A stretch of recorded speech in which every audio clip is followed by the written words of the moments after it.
Oh, Let's do that again. try it again. That's fun.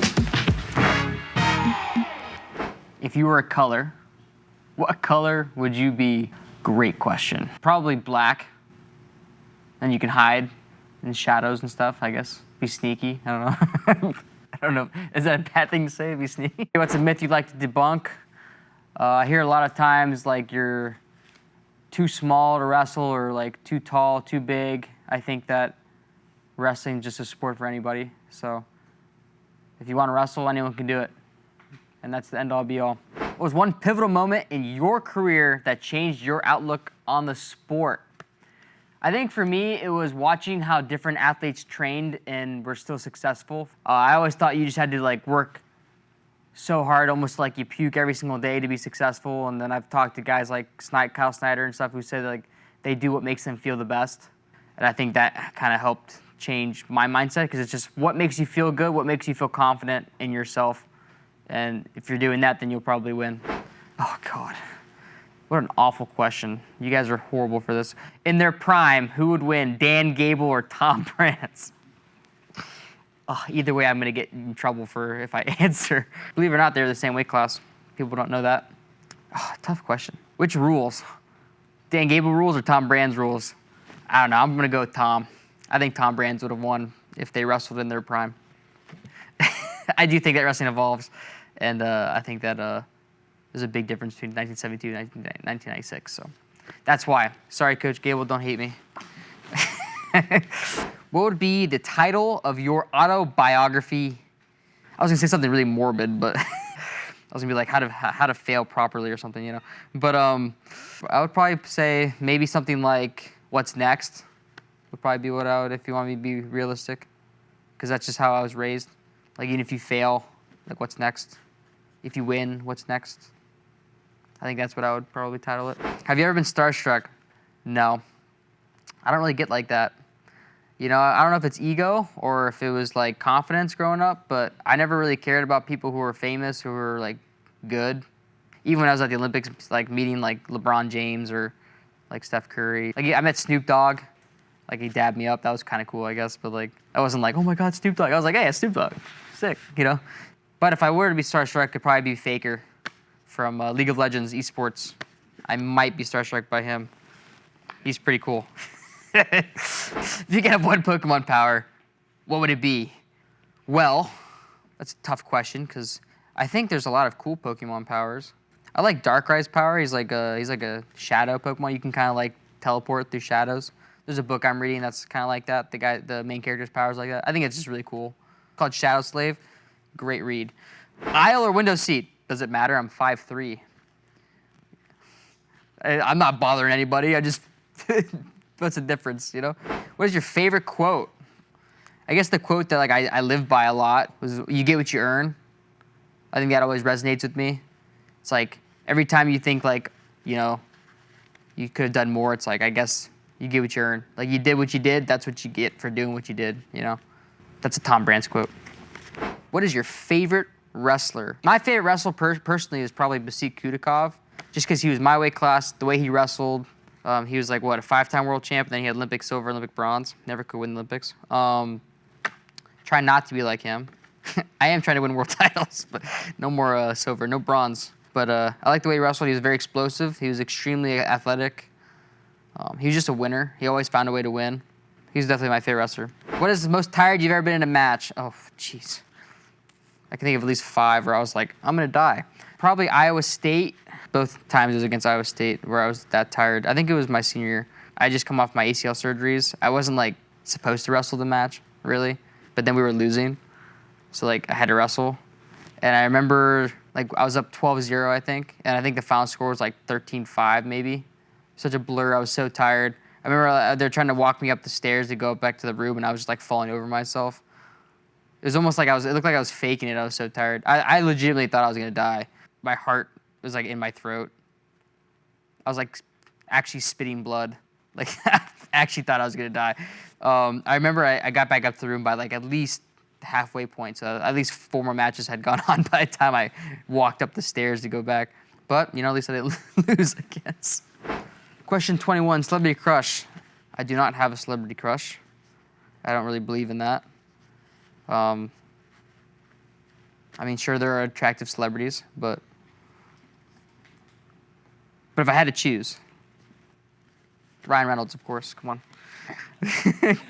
Question 22. What is something you feel strongly about that most people would disagree on? You know what? This is a great question because I was arguing with Tom Brands at the Olympics. I was cutting weight. I was on the treadmill.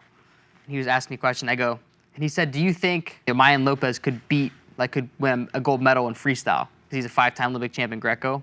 And I was like, absolutely he could. 100%. The dude's humongous. Like, he's a freak athlete. And we were not on the same page there at all. And I honestly believe that if he just switched to freestyle like 8 years ago, I think he could have won. But what do I know? It's just a hypothetical situation. Doesn't really mean anything. Biggest heartbreak. Oh, gosh. I mean, shoot. Kind of got to say the Olympics. I lost 2-2 in criteria, and then I went for like a lat drop with like 5 seconds left. Pretty tough, I would say. You know, you spend your whole life for one moment, and then you fail. Pretty awful. So I'll definitely have to go with that one. But what's next? That's what you got to think about. How has your relationship with the sport evolved from when you started to where you are now? I think when I was younger, I think I was definitely like more obsessed, like to almost an unhealthy amount. Whereas now, just like I really just enjoy it. I love doing it, but it's not like I obsess over it or think about it like all the time where it's like almost stressing me out. I'm just very happy with where I'm at, and I'm just enjoying it, the process as it goes, you know? Most nervous you ever been for a match? Most nervous. I get really nervous for every match, so all of them. If you had a signature move named after you, what would it be called? Spencer Special. Sounds sick. Sounds like an ice cream. What would the move entail? Scoring points. Favorite place to travel? That's a good question. Last year I went to Japan. I really loved it. I might go back this year, even though I have some tough feelings for Japan right now. But I kind of hate them a little bit. But I really enjoyed it. I love France as well. Just 'cause I have family there. I really enjoyed the peaceful atmosphere of France. Maybe I'll go back to France too. What's something about wrestling that nobody talks about? Well, like for me, like the most frustrating thing about other sports is how like they get to like have team dinners and then they go compete, or like I make the Olympic finals, right? And I was cutting weight until 2 a.m. and then I have to weigh in at 7. Like every other sport, you make like the Olympic finals, you just compete. Like me, like there was no celebration. It was just instant cutting weight for like 6 hours. No sleep, make weight again, and then you have to rehydrate and eat again, and then be expected to compete at the biggest stage in the world, right? I almost wish people could like experience it. Like every sport. I wish everyone had to like, you know, lose as much percentage of body weight as I did that night and then compete the next day and then act like it was easy, you know? I had to lose like, I don't even want to tell you guys how much weight I had to lose that night. It was ridiculous. All right, what do most people misunderstand about wrestling? I guess people would misunderstand, like since it's only like a 6-minute match, they would maybe expect it to be easy. Wrestling's an extremely, extremely high cardiovascular sport. I mean, 6 minutes of wrestling, you can ask anyone that does other sports that had wrestled how hard wrestling is on your lungs. So I think it's pretty hard. How many pull-ups can you do? See, that's another loaded question because it's like strict pull-ups, you know, right now. The most I've ever done, they were ugly. Like obviously like, I meant like your arms like somewhat straight, right? But you're using your body to get the chin above the bar. And I trained for it because this was like, what, I was 19 years old. I think the most I ever did was 96, right? But if you want me to do strict pull-ups where it's like straight up like that, then it's probably closer to like 30-something. Anyone who tells you they can do 60 strict pull-ups is crazy. That or they're just a freak. Or that's all they do. You know, I don't know. It's a lot. So that's my answer. Favorite anime for the final question. I think my favorite anime changes a lot, but I would say like consistently it'd probably be One Piece. Probably my favorite anime. My favorite character is Roronoa Zoro. He's my favorite just because I like his loyalty. I like that Luffy tells him, hey, do this, and he just Yeah, got it. Does it. Doesn't matter what it is. It could be anything. It could be kill a crew member. He'd probably do it. And I think that's blind loyalty and blind trust. I think that's pretty impressive. Plus, he's also really strong, and he has 2 swords. He looks cool. 3 swords, but he uses 2 swords a lot. The thirds in the mouth. I think that's pretty interesting concept. And I really like his the fact that he has no sense of direction. So there you go. That is 38 questions and a lot of joking with Spencer Lee. Thank you.